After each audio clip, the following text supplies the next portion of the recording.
Right. I see participants are beginning to arrive, so maybe we'll give people a minute or two to log in.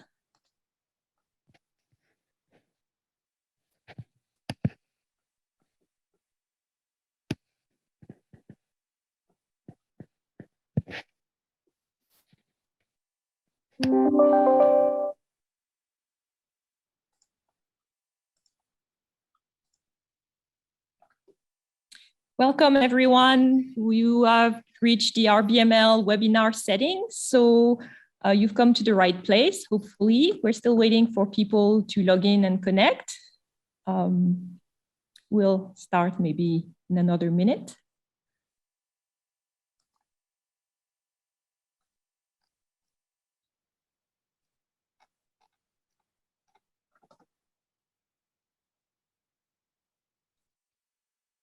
Hopefully people are joining from all around the planet, but here in Illinois today, it is gray and coldish and rainy. Well, in the UK, it's very, very sunny, and the sort of time that I might be thinking, oh, maybe I could get out in the garden for the last rays of sun with a glass of wine at 6 p.m. before my supper. Thank you for being with us. It's entirely a pleasure.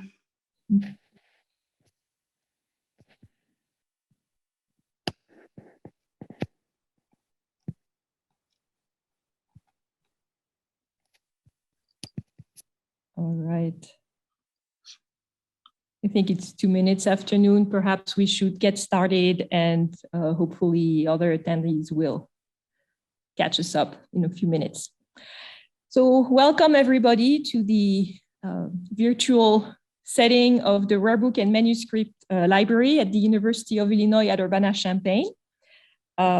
Welcome and thank you for joining us today for our noon event. We have the pleasure of having invited two of our favorite scholars. We had the pleasure of hosting in Urbana a few years ago. One of our speakers today is Claire Bowditch. She's a lecturer in English literature at the University of Queensland in Australia. She's one of the general editors of the Cambridge edition of the Works of Aphra Behn, for which she's editing or co-editing 5 of Behn's comedy.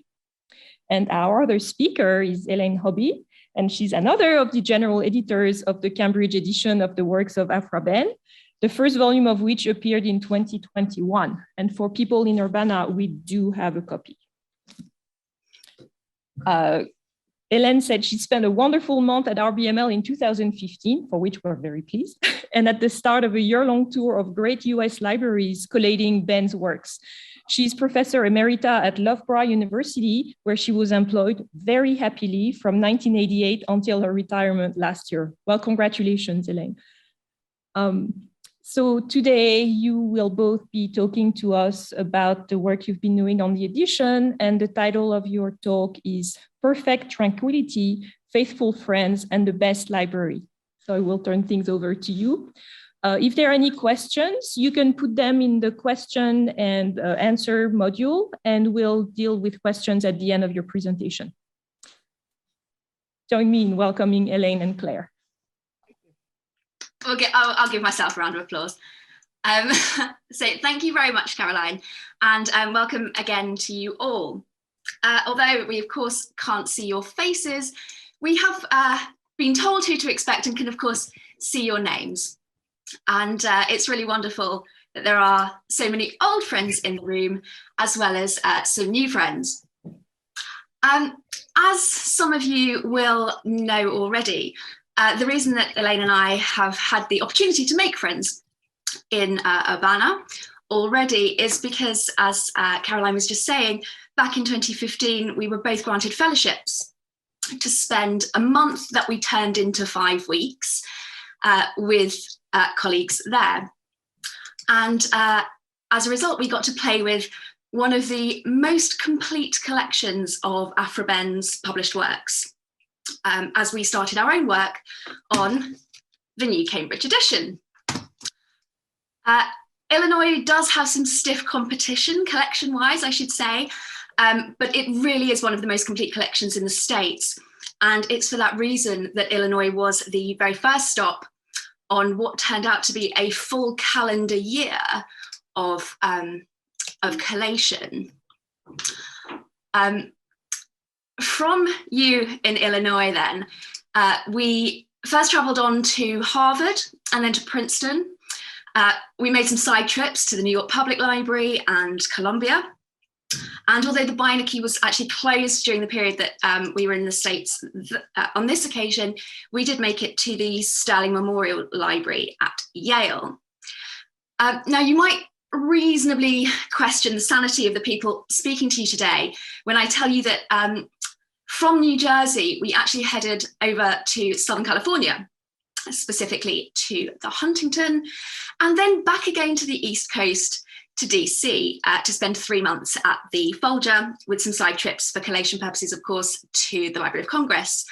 And from there, we headed down to Austin, Texas to work with the collections at the Harry Ransom Center. I said a moment ago that you might question our sanity.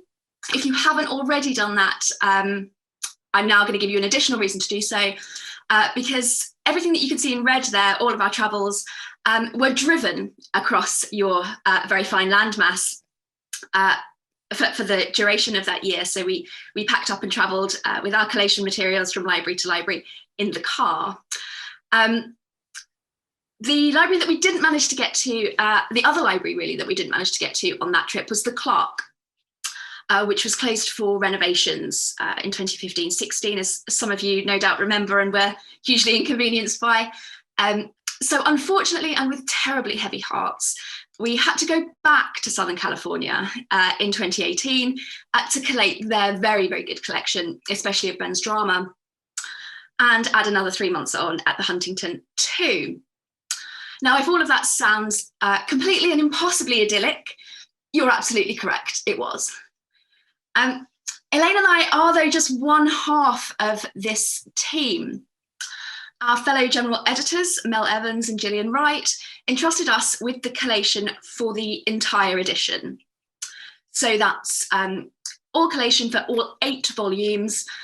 Each volume will come in at around the 900 to 1,000 page mark. This one is about 960 pages, I think.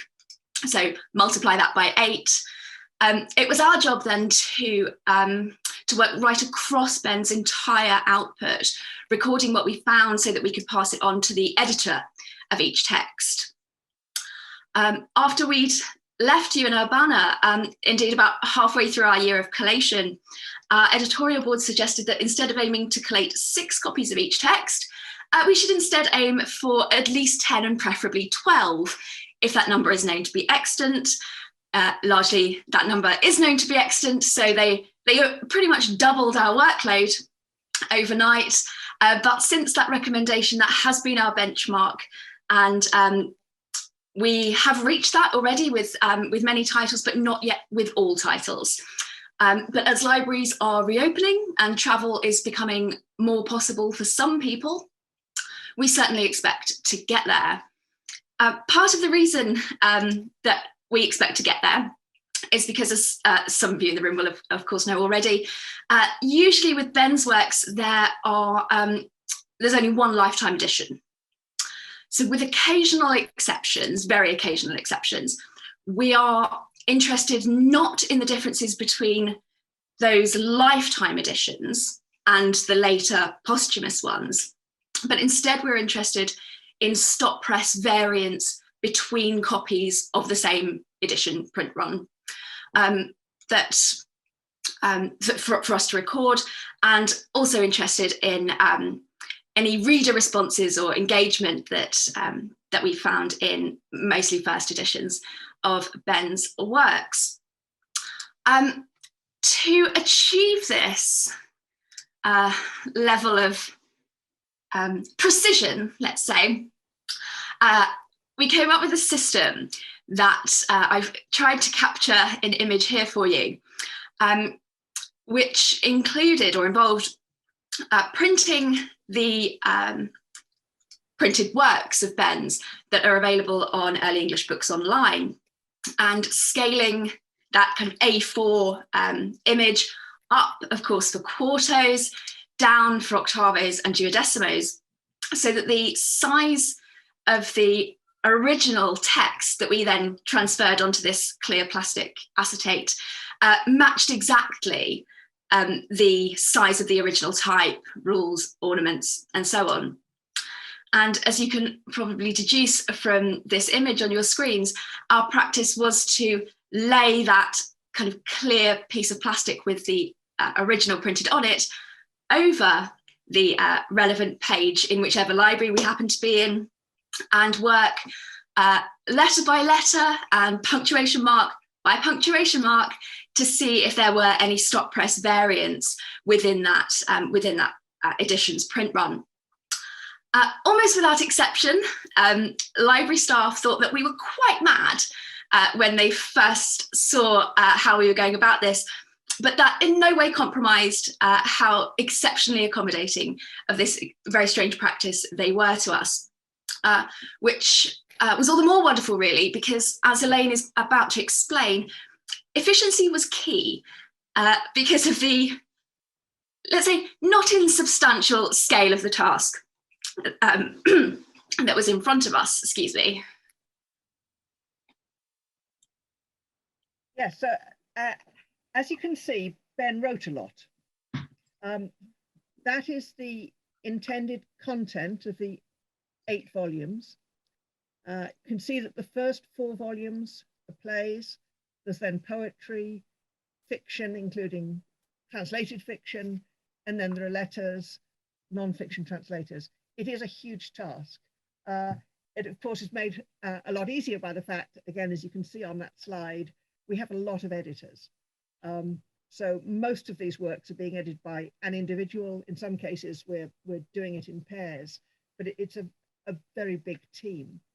And of those, you can see that down there bottom left, volume 4 plays. That's the one that people have already been brandishing. It is very beautiful. Can you? So that's the outside of the volume. We spent a lot of time thinking about what we wanted to look like and choosing the color and so on. And we like it very much. If you look inside the book, you can see here's something about the extraordinary care that Cambridge University Press have taken. This is literally an opening at random from The Widow Ranter. You can see much of the page, about 2/3, sometimes more than that, is Ben's words. At the bottom of the page, there are commentary notes.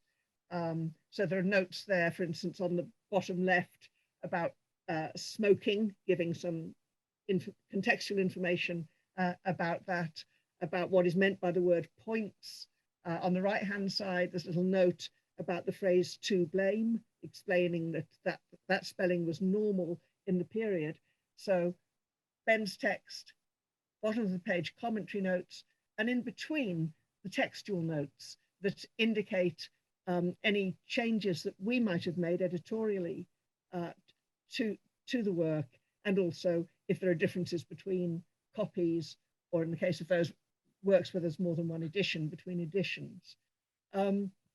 And again, you can see there, if you look down the right-hand margin of each of those pages of the opening, that Cambridge inserted line numbers.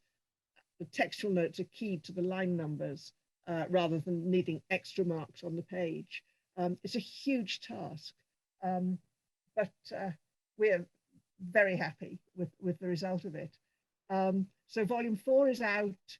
Volume 2, which is the plays volume that includes The Rover and Sir Patient Fancy, we expect to be submitting to Cambridge this November. There are 2 further volumes that are not very long behind there. At that point, we'll be halfway done. There's a lot to do yet. So having, since Elaine's drawn your attention to some of the neater aspects of the edition, I'm going to see if I can flag some of its messier aspects. Of course, there is going to be inevitable messiness that goes along with producing a complete works. Perhaps most obviously the one of what to do with titles of questionable or uncertain authorship. From the slide in front of you, you should be able to see that everything, the majority of plays, for instance, are very securely attributed to Behn. Anything that's here in black was published by Behn in her lifetime with her name on it. Absolute best case scenario. Items in red either don't have her name on them, or they were published under her name, but only after her death and under the auspices of somebody else entirely, largely that we don't know she had any association with during her working life. We decided at the beginning that the edition would include all of the works long associated with Behn, but that we would clearly indicate in the edition if our recent attribution research casts doubt on the attribution to Behn. We can say more about attribution perhaps in Q&A if anybody has any particular interest in that. But I said at starting that Illinois has an almost unrivaled collection of Behn's published works, and we want to spend today part of today talking about that.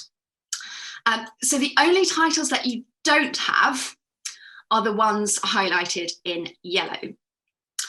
Pretty much everything is in your library, except for some of the late fiction and just 2 of the plays, all of which survive in actually only a comparatively tiny number of copies in any case, perhaps having been read to pieces, or perhaps as a result of a smaller initial print run.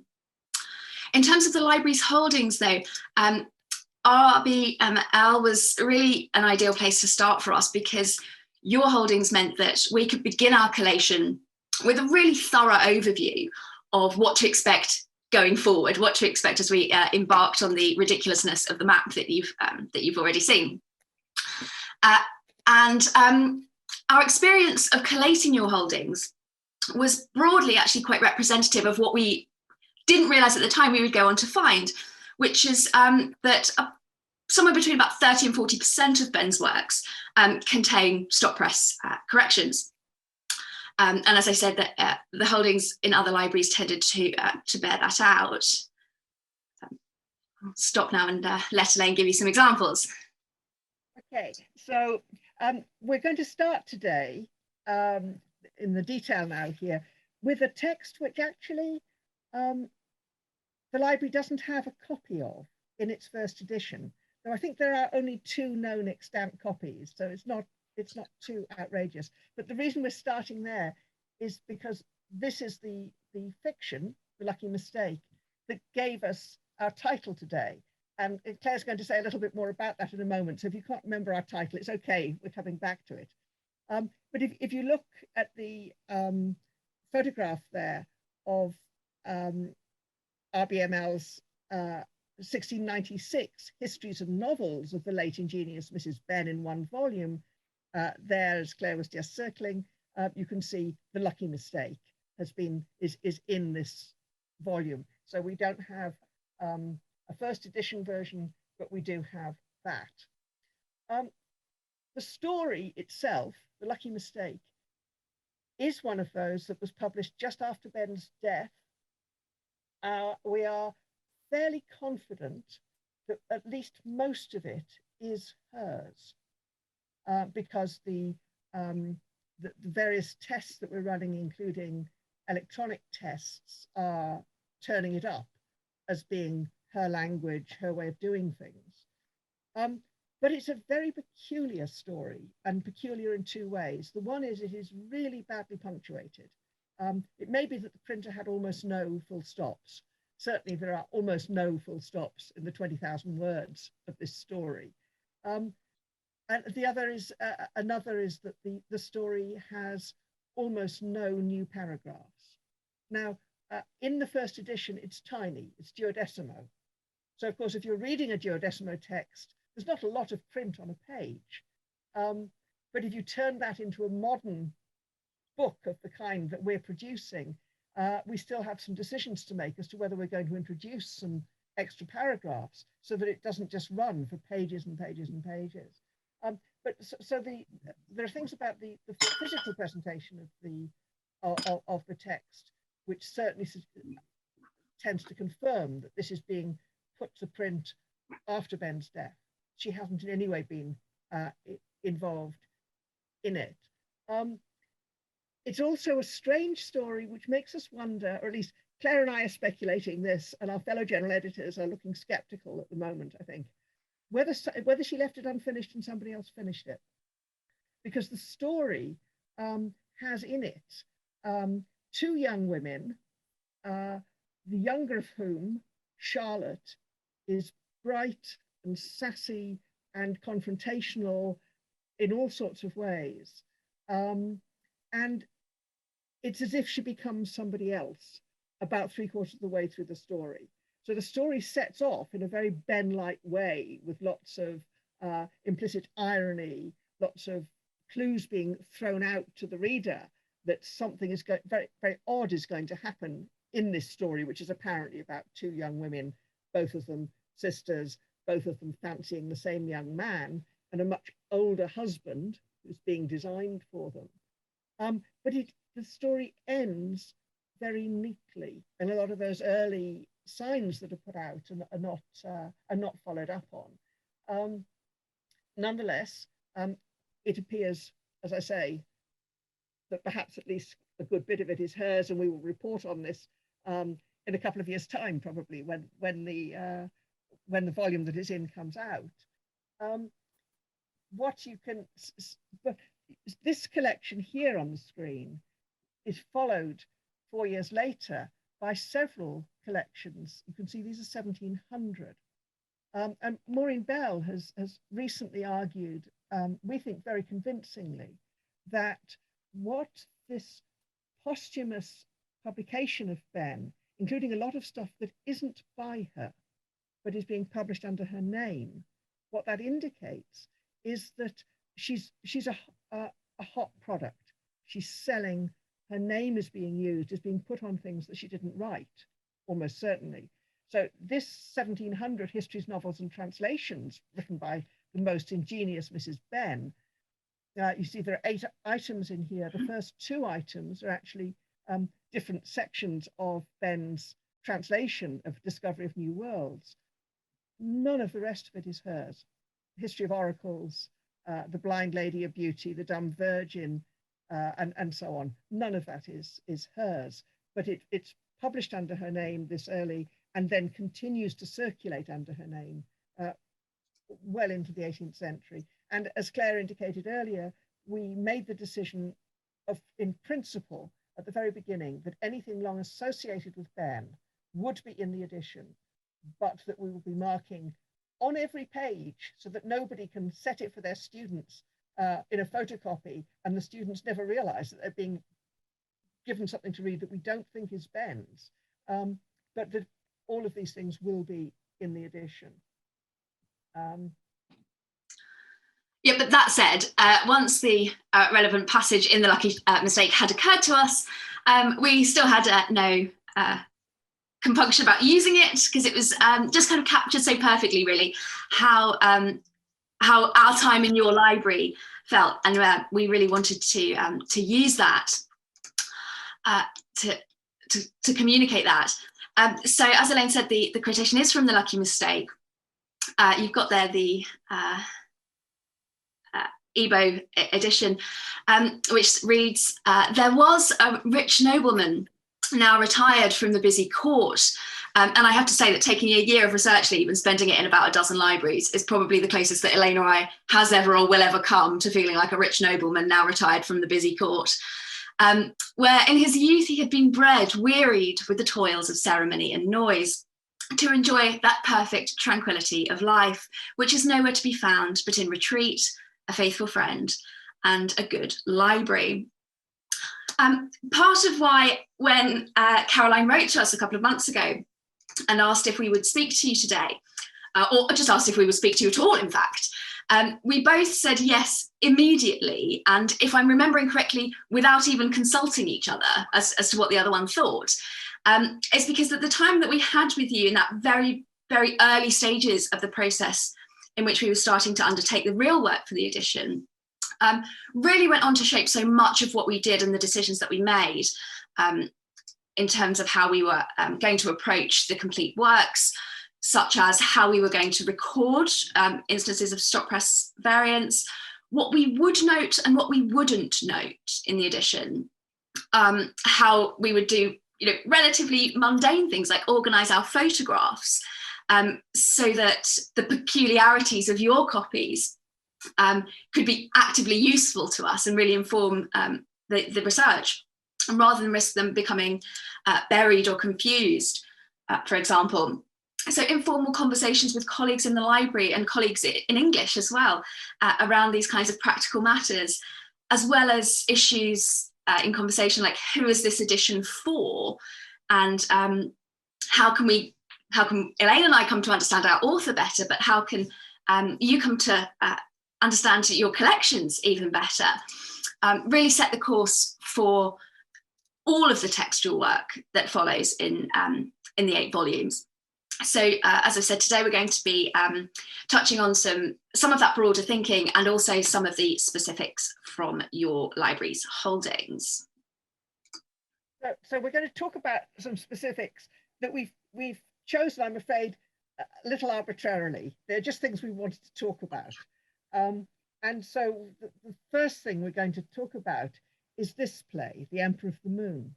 It's in volume 4, which was what we were invited to talk to you about. And I was one of the co-editors of it. Looking at the 2 photos on your screen, which are of the 2 copies in the University of Illinois Library, you can see that unusually it has 2 editions. So the play was the most extraordinary success. The fact that the first edition sold out within a few months and there's a second one is a sign of that. It's the last new play by Behn to be premiered in her lifetime. I would argue that it may be her best play. If it isn't, it's one of the very best. It was extremely successful. It continued to be performed every season until the 1740s. So this is a play with the most extraordinary afterlife. No doubt part of the reason for its great success was its plot, because the plot is about an idiot academic who thinks he knows things and tries to make other people do what he wants, and they're not having it. But along with that, there's lots of dance, song, and spectacle of a kind that involves flying machines. And of course, flying in a restoration theatre is a pretty splendid thing to imagine. And what this indicates, we think, is how very well Behn understood both the audiences of her own day and the kinds of things that would be likely to continue to appeal to audiences for decades. Claire mentioned earlier that we came back to the States 2 years after we were in Illinois, so as to do some collation at the Clark Library. And whilst we were there, we went to see a student production of The Emperor of the Moon at Loyola Marymount University. And then during lockdown, one very late night, for me, was just filled with delight because the R18 collective did an online staged reading of the play. It is a wonderful play. And because it's so unusual for a library to have 2 copies and copies of both editions, Caroline very kindly said that she would let you see the 2 copies. So that's where we're going now. So I suppose I should start with the earlier 1687. So I'm going to just share my screen. There it is. So this is our little at one point bound and then unbound copy of The Emperor of the Moon. And you asked me to open to possibly page 2-3, but we're going to visit. Yeah. There's it all. It is Hello. so beautiful. It is so beautiful. Yeah. Yeah, and then there's the start. So you can see there on the first page, there's 2 verses of a song, and you turn over to page 2 and you see the 3rd verse of that song. So if you can hold that in your head for a moment, and Caroline can show us then the 2nd edition, which, as I say, came out a few months after the first one. And once you have the real book in your hands, what becomes evident, you see, so that says the 2nd edition, 1688. And if you can find the same bit, Caroline. It's marked here. Okay, so could you just turn back one page so we can just show them page 1 first, since I talked about that. You see, if you remember, I said with the 1687 edition that you'd got 2 stanzas of 2 verses of the song on the first page, and then the 3rd verse turns to the following page. You can see here that there are only 2 lines on page 2 here of that song. And if you look at this page 2 to 3 against page 2 to 3 in 1687, what the physical books made clear to me all these years ago, and is so clear here, is that what the printer's done is just to squash a lot more text onto the page. So the bookseller is going to make as much profit as possible from this popular play.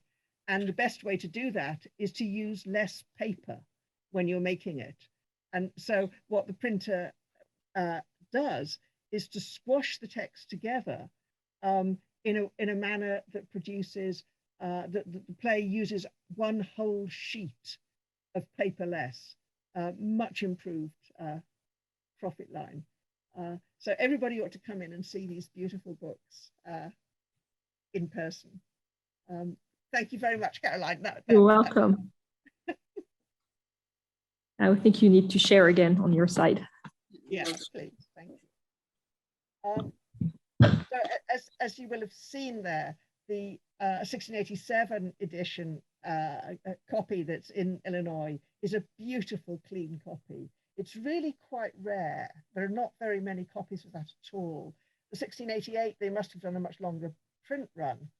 And the 1688 has got very, the 1688 edition makes some changes which we think are probably authorial.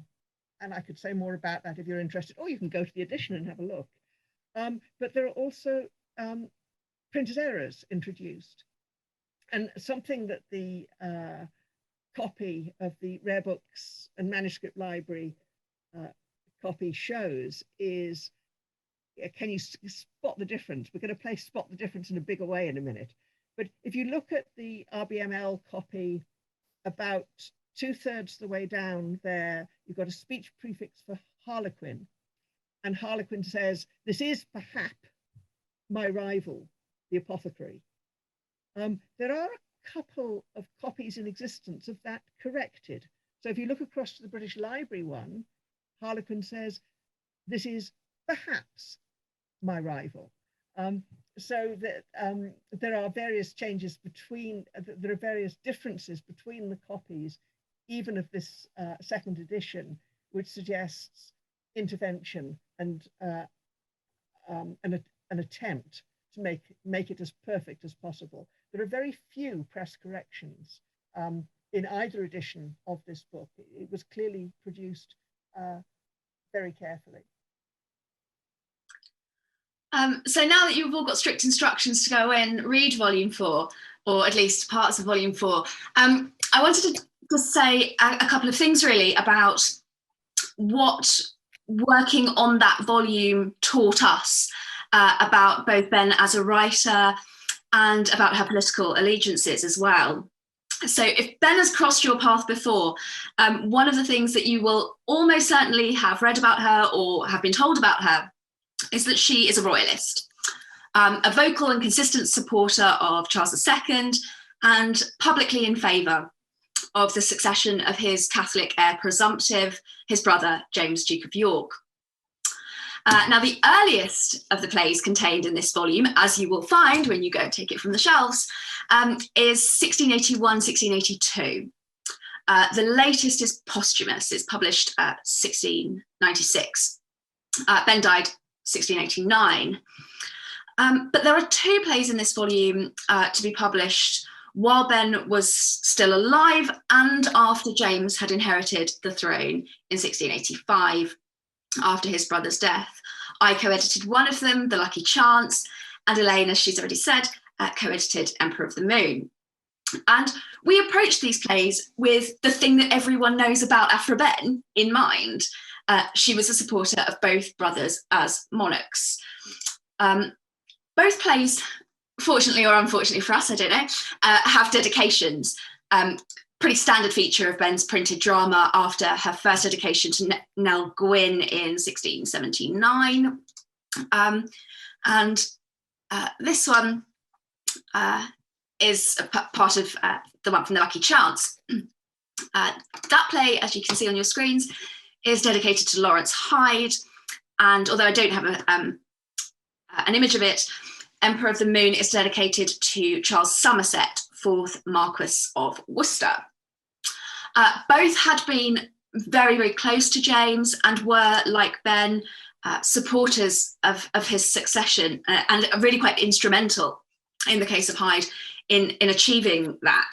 But at the point that both of these plays, and of course their accompanying dedications, are published, so 1686-7 and 1687-8, both men are rapidly and publicly losing favour with James. You can see just from the image on your screen, for instance, at the moment, that Hyde is addressed by Ben here as Lord High Treasurer. Between her writing this dedication and its appearance in print, he no longer held that position. He'd also been stripped of several others because, like Charles Somerset, he had opposed a number of James's more vehemently pro-Catholic policies.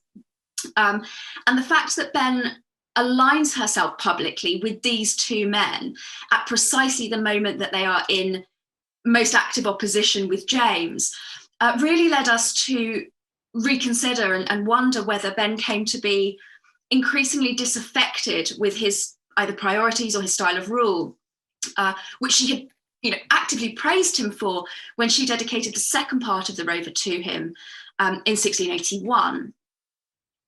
Now, the other thing that we learned about Ben in the process of both editing and general editing this volume was just how much verse that we had never realised before, but just how much verse she incorporated into some of her plays. So this is something that's largely obscured in early editions, including, of course, first editions. But with the Cambridge Complete Works, as you can, I hope, see on immediately on your screens, we have gone in and relineated. We have noted our relineations for you to disagree with, but we have gone in and relineated on a very good number of occasions to make it immediately clear on the page that there's a very great deal more blank verse in some of Ben's drama than I think any of us had previously realised. And perhaps unsurprisingly, that's an issue that's particularly pertinent to the two posthumous plays, so The Widow Ranter and The Younger Brother, presumably because there was no either active or thorough supervision of those works through the press. As Elaine indicated with Emperor of the Moon, in other cases we have reason to think that some of the corrections are authorial in similar circumstances, but obviously not with those two plays. There is some evidence indeed in your library that suggests that Ben was quite careful in relation to print editions of her poetry. So I'm going to just hand over to Elaine so that she can talk you through one of the examples of that just now. Yes, so in 1684, Behn collected her poems upon several occasions. And the library has 2 copies of this. This is one of them. You can see Poems upon Several Occasions with a Voyage to the Island of Love. The Voyage is one of her French translations. It takes about the last third of the book, but most of the book is her own collection of her own verse. We talked about this more than 6 years ago when we were actually physically in Illinois, because we were so fascinated by what we were finding. As we'll show just in a moment, one of the things that we found here as we worked with the copies here is that a line of verse gets dropped, a line of Behn's verse gets erased from her poem on a juniper tree by a press correction. If you don't know the poem on the juniper tree, you should really go away and read it. It's written in the voice of juniper tree, and the juniper tree is talking about what it was like on the occasion that 2 lovers came and made love underneath it and rested on its root. It's a very peculiar poem, but a very extraordinary poem. And if you go to the next slide now, Claire, what you can see here on the right-hand side is a photograph of one of the pages. This is the C inner form, for those of you who are interested in the way that books are made. It's an octavo. On the right-hand side is one of the 2 copies, they're both the same, that's in Rare Book and Manuscript Library. On the left-hand side of the page is what you'll see if you go to Ebo looking for this book. It's the same page. What I'm sure you'll see immediately is that whereas the Illinois copy has got 2 sets of triplet braces, what the Ebo copy has got is just 1 triplet brace. And this is because the Illinois book has at this point an uncorrected state of the form.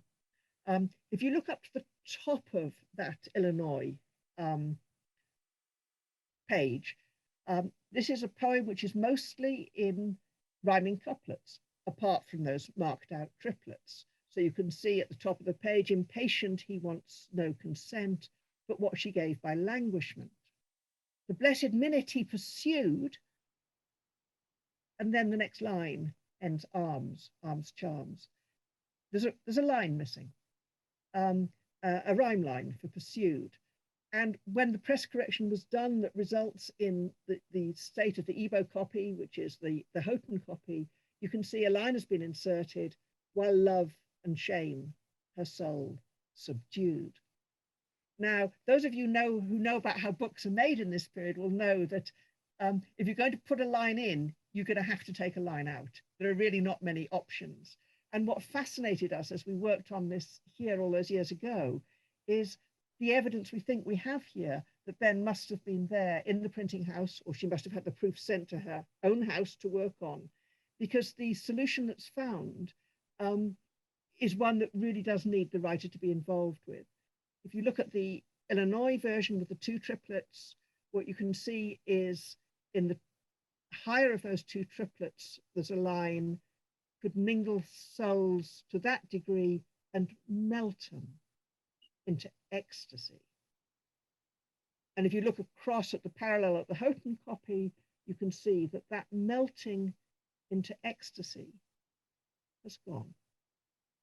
So what has to happen for the correction is to insert a line that is about shame subduing a woman's soul.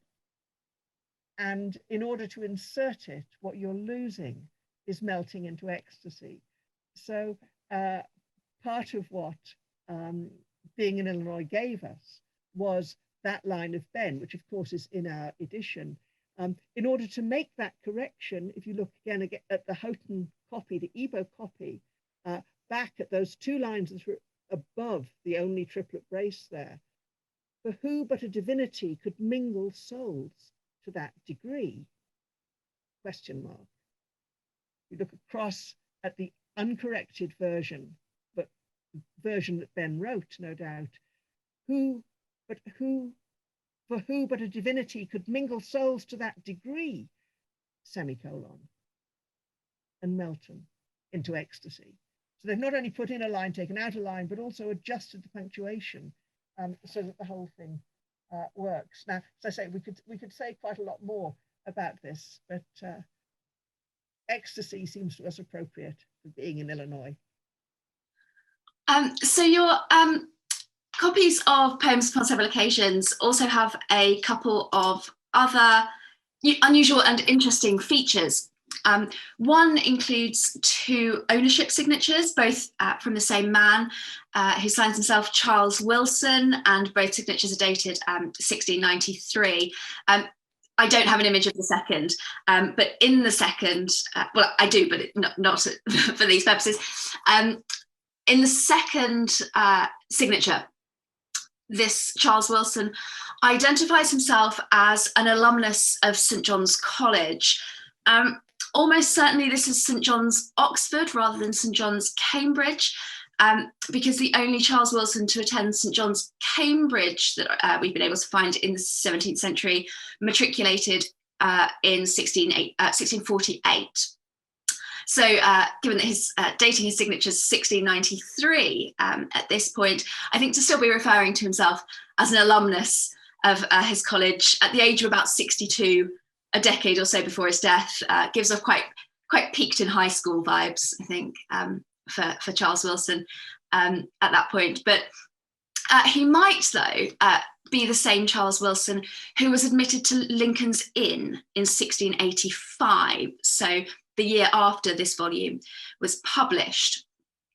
The Black Books, so the admissions registers for Lincoln's Inn, don't record his alma mater, unfortunately, but a possible connection to the Inns of Court is extremely interesting for us, given what we've also been discovering about Behn's wider Inns connections over the course of our own research for the edition. Not only was she published alongside Inns men, as in Dryden's Ovid's Epistles, 1680, for instance, she also seems to have had, at one point at least, a rather more collaborative relationship with, or kind of actively literary relationship with several of them. Some wrote commendatory verses for her, for instance, and in at least one case, she was provided with a Molière translation by another Innsman, James Wright, that she then adapted into her own play, the one that followed The Rover, Sir Patient Fancy. And if you're remotely interested in any of that, Elaine and I have an article in HLQ that should appear hopefully this summer that deals in part with Behn's literary Inns connections. But the other copy of Poems Upon Several Occasions that's in your library intrigued and delighted us in a different vein, because it has a missing leaf. So of course we're going to be completely taken up with imagining how that came about. And as you can see on the other image on your screens, it's missing pages 46, 47. Here's what should be on that page, and it is indeed present in your other copy. It's the song Love Armed, which is one of Behn's most famous. It opens her only tragedy, Abdelaziz, and was later set to music by Purcell, as people in the room will already know, many of you. And in many ways, it's kind of long outlived its play as a result of that. Now, we don't, of course, know when the leaf was torn out, though we, of course, assume that it was prior to your acquisition of the volume. But its textual afterlife is something that really complicates the inquiry substantially, the inquiry of when or why it was taken out. So I'll just let Elaine say a little something about that. Yeah, I mean, if you, so Abdelaziz, if you go on to the next screen, as Claire says, Behn's only tragedy, and then the next slide shows that play as it opens with this song, Love in Fantastic Triumph Sat. And it is, it was set by Henry Purcell to music in 1695. If you don't know the Abdelaziz Suite, if you like music of this period, you really should. It's fabulous, and has got taken up in fairly major ways in the music world. It also, we think, is one of the Behn poems that was known by William Blake. Certainly, that's what Algernon Swinburne tells us, and Swinburne thought it was a fantastic poem. So this is one of the ways that Behn's creativity, her achievements, has continued to be known, even in periods where she's fallen from grace. And indeed, this poem was part of my own introduction to Behn, really, back in the 1970s. This is one of the poems that appears in those early 1970s anthologies of forgotten women's writing. Those put together by Joan Gulianas, Cora Kaplan, Louise Bernico, for instance, they all have it. What you have here on the screen is, as you can see on the left-hand side, what you'll find this poem saying in Igbo. And on the right-hand side, what you'll find this poem saying in the Illinois copy. Depending upon how acute a reader you are, you might well have noticed that in the second line, the Igbo copy has bleeding hearts about him flowed, and the Illinois copy has bleeding hearts around him flowed. The Igbo copy has him having fresh pays, but the Illinois copy, which of course you'll now realize is the corrected state, has him suffering fresh pains. Now, before we came to Illinois, we only knew this Abdelaziz opening through the Igbo copy. And I think we maybe could be forgiven for thinking that what happened is that Behn wrote the song like the way it appears in the Igbo copy, and then subsequently, in Poems Upon Several Occasions, corrected it, because the version in Poems Upon Several Occasions matches what's there in the Illinois copy.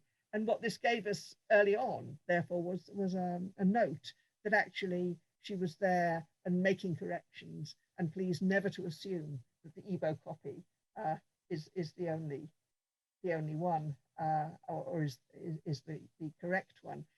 Since we've just been playing Spot the Difference, and we're trying to persuade you that you want to be interested in volume 2, Spot the Difference. I wish we were in a room together to see if anybody in the room can spot the difference here. So these are 2 copies of the same page in the Rover, both in the Illinois library. And it's the bookseller's advertisement for his other books. So you can see The Debauchee and Man Without Passion. If you can get very close to your screen or blow it up very large, what you might be able to see, should be able to see, is in the copy on the left, Debauchee has a spelling mistake. Instead of the C, there is an E. Whereas in the copy on the right, there is no spelling mistake. The C for Debauchee is a C. I am curiously fascinated by this book's printed list because it exists in 4 states. And my current speculation is that it might be that the apprentice was given the task of setting it and kept being sent away to try again, because there are so many changes that happen. But the copy on the right there is relatively rare in having this book's printed list correct. The Debauchee, those of you who know your Behn and Behn attributions well, will know that the Debauchee is often attributed to Behn. It is therefore in the edition. I am quite certain that it isn't hers. And if you'd like to invite us back in a couple of years' time, we'll come and tell you all about volume 2 and the conclusions that we've come to about it. Okay, but having kind of touched today on almost really the full range of what Behn was up to in the course of her career, so we've talked some drama, some poetry, and more briefly, prose fiction.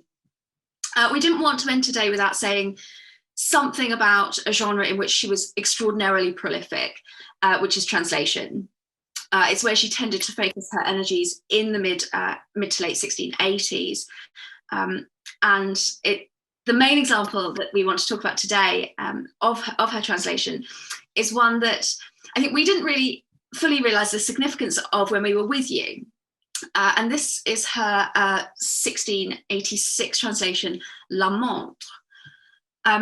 The structure of La Montre and its premise is a bit like a kind of book of hours for courtship.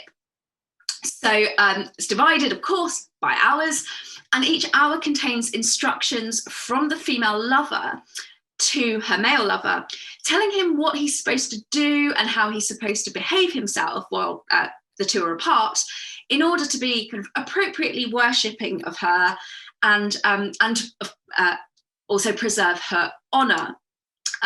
It includes the instruction, for instance, that he must sigh on the half hour, every hour. Although I think she gives him a brief reprieve while he's sleeping. But apart from that, he must sigh for her every hour and a half hour. So you can sort of guess from that if you don't know it, it's often very teasing and quite a fun title.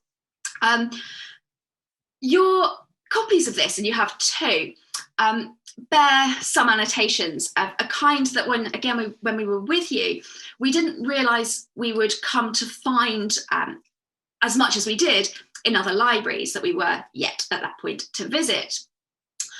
One of your copies, for instance, has some light account keeping written on the end paper. The other was clearly a gift at some point. And this idea of the volume being a kind of blend of cherished material object and also very useful object is something that characterised several other copies of this title that we went on to see. Here, for instance, is the Houghton's copy, University of Harvard University, in which a number of births, deaths, and births and marriages are recorded. And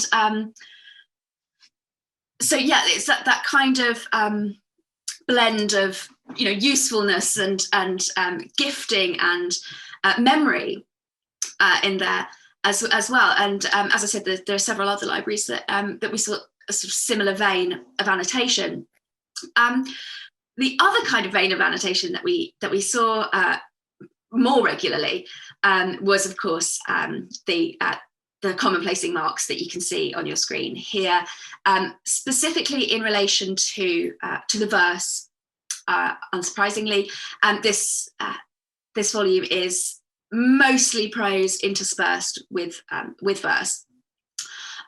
And in other libraries, of course, we had our suspicions confirmed when we saw that the most often annotated parts of Behn's canon, essentially, was her verse and her translations. Another title that kind of marries verse and translation is her not very well-known Lycidas, which is published 1688, and the Folger's copy, which I couldn't help but wish to share with you today, contains these especially wonderful manicules. There are probably about 20 to 25 of them across the volume, and I didn't have space on the slide to show you the full extent of it. But when I was trying to make sense of this overall picture, Elaine and I sat in the Folger reading room and I went through it. And we came to realise that the manicules tend to appear, not always, but tend to appear at points in the narrative. It's mostly prose narrative, again, with some verse narrative. At points in the narrative where the situation is most bleak and hopeless, shall we say. And so kind of feeling regret and sadness for this annotator. But of the many hundreds, if not thousands, of copies of Behn's works that we have both had in our hands over the last 6 or 7 years, though, I think it's probably Lamont that is the one that evidences commonplacing most frequently. Although, as I've indicated, her other verse, though relatively obscure to us, to many of us now, even if we teach Behn or whatever, comes a very close second to that. So I think that's my final word on various things today. Yeah, and therefore we really just want to thank our colleagues in Rare Books Manuscripts for inviting us to be here today. It will for us always be the best library, a place for us of enormous excitement, but also of perfect tranquility and faithful friends. So thank you, and we very happily take any comments or questions. Oh, thank you for this fabulously detailed presentation, and thank you for showing us how to look at our own books. We do have a little bit of time if some people have questions, if they want to follow up on anything that was presented by Claire and Elaine. You can put your questions in the little Q&A box on your screen if you wish. I do have a question for you. Remembering when you arrived in our library with your boxes and boxes of transparencies, and can you talk a little bit, because this is really hard labor, it is physical labor to actually do all of this collating work. Can you tell us just a little sense of how many hours of work you were able to put in one day, or how many pages you were able to go through? Because after a while, this has to make you blind almost, just tracking character by character. I feel like my optician's expenses should have been institutionally covered, let's say, as a result of it. But it's, I mean, essentially for a year, if the library was open, we were in it and we were collating. It probably wouldn't have been possible to, and of course, as you know, Caroline, with a fellowship, you know, that's your fixed time that you've agreed with the institution for, you know, various reasons, and that you're kind of in and out at a relatively pre-agreed time, you know, in a relatively pre-agreed time slot. And of course that's absolutely as it should be with, you know, the kinds of teaching that are happening, you know, in and around these kinds of activities. But yeah, it would be, well, yeah, if the library was open, we were collating, except when, probably truthfully, I'd gone some hours / days without finding any variants whatsoever, and Elaine would have to placate me with gelato, because I was convinced that, you know, briefly convinced that if I wasn't seeing it, there was absolutely no point in proceeding, and things could only be remedied once I'd had some sugar, essentially. And then she sent me back in to finish the collation. One of the extraordinary things about collation, which I didn't anticipate, there are two things. One was we made a really stupid mistake, because it's one thing to go to a library for a month or even for 3 months and work every day it's open. It's another thing to do it for a year. And apart from when we were driving, that is what we did.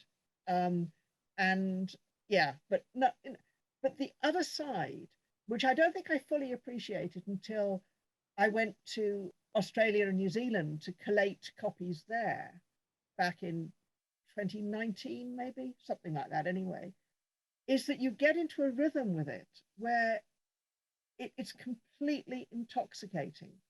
So I arrived in Melbourne expecting to have a couple of days, you know, day into night, unable to do anything. I found I could collate perfectly well when the library was open.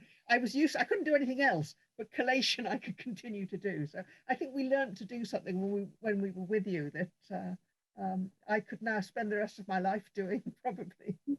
Alison Sell has just said in the chat entirely properly that, of course, like excess baggage fees and so on. So cost of moving these very heavy and cumbersome transparencies was absolutely part of the decision to drive. It was part of the decision to drive, but not the entire decision to drive, because Elaine wanted to drive. So even if they'd been light as a feather, we probably would have driven. But we also, of course, then had to produce them all here and then ship them, or I think they were actually flown out to the States before we arrived, so that we could get to work pretty immediately when we arrived. So yes, a lot of kind of complicated logistics around them as well. We do have a couple of questions that have come in. So our very own Laurie Newcomb is asking that if I was following, Lucky Mistake had 2 early but posthumous editions. Is the punctuation and paragraphing equally lax in the second of these? It is a little better than it is in the first one, but having committed ourselves to only working with things that we felt had authority from Behn, at the moment, our position is not to draw on that, but we're actually sort of in the midst of trying to make various decisions of principle about what we're going to do with the fiction.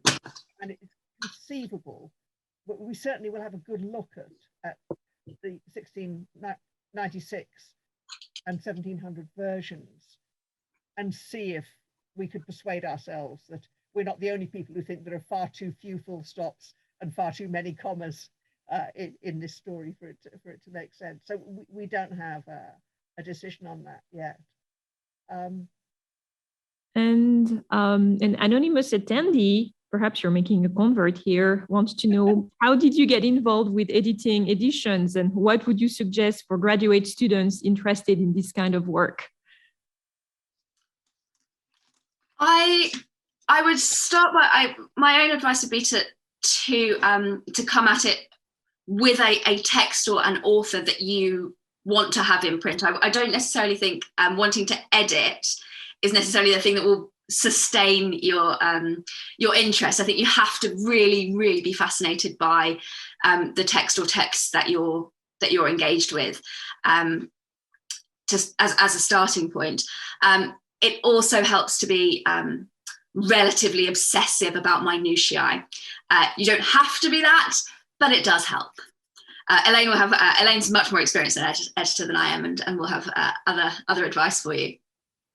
Yeah, Claire and I have done some workshops with students about editing, and we've gone into those with examples of the kind, but really rather more at length, that we've used, some of which we've used today. Whereas if you show students, this is the same book, but in this copy it says this, and in this copy it says this, can you work out which is the correct one, which is the corrected and which is the uncorrected one? With the example we were giving of the E in a form for poems upon several occasions, there's another poem, the poem to the painter Greenhill, on that same form, where I defy anyone to decide if all they've got in front of them is the 2 versions of that poem, which is correct, because you can make an argument for either. But once you can see it in relation to the Juniper Tree poem, and there's no question as to which is corrected and which is uncorrected there, then you can, from that, reasonably deduce which is the correct Greenhill version. And that kind of work, when we've done that with students, has really got them hooked, because it's a detective story where you can find something. As for what got me editing, I didn't want to do it the first time. But as Claire says, I have done it for most of my life, really. The first editing I ever did was the anthology Her Own Life, which is a collection of extracts from 12 women autobiographers from the 17th century. And most of the editing I've ever done has been motivated by people need this. They need to read this stuff. They need to know it's there. And that drives me to try with various things to get them into print. But when I'm doing it, I am in heaven. It is my happy place to be fiddling around trying to decide what this should say or how to annotate this. So yeah, I recommend it. Everybody should do it. Well, it sounds very inspiring. Only if they're careful. As Claire was being very circumspect and correctly moderate in the view that it helps if you're obsessional and pernickety. I would say it would be an impossible job to do happily if you're not obsessional and pernickety. And we did have a question from John Bennett, one of our local library friends, wondering if these slides will be made available to participants. And I know there were issues of permissions there, so. Yeah, I think because some of the images from other libraries, we don't have permission to disseminate, but we do have permission to use for educational purposes. Elaine and I will need to go back and just double check. So yes, there might be either the presentation itself, as in the slideshow, or there might be the recording we've recorded preemptively in the hope of being able to circulate it or edit the slides on the recording to comply with the quite proper requests and so on of our other library friends, but not our other library best friends. Yes. We're touched. But certainly if you're in the Champaign-Urbana area, do come and ask. We can certainly show you the books that were highlighted today. They are here and they're here to be used, visited, because I like to think of many of our books, the books in our collections, as sleeping beauties that just they're waiting for their little prince or princess to come and help them wake up. So there you go. You need to now go and talk to the student that was interested in editing and work with them. If you're in the area, do come and talk to us. We can probably find some texts. Well, thank you very, very much to both of you for joining us with, spending your early evening with us. For us, it's just after lunch. And thank you so much for helping us showcase our collections. And congratulations again on the first volume, and we'll be waiting for the next volume to come out. And hopefully we'll be able to see you again in Urbana in person in the coming years. That would be most wonderful. And thank you, Caroline, for the invitation. You're welcome. You can be assured of a warm response at any point. Yeah. You do remain some of our best friends and our favorite scholars. All right. Thank you, everyone. Bye. Thank you, everyone.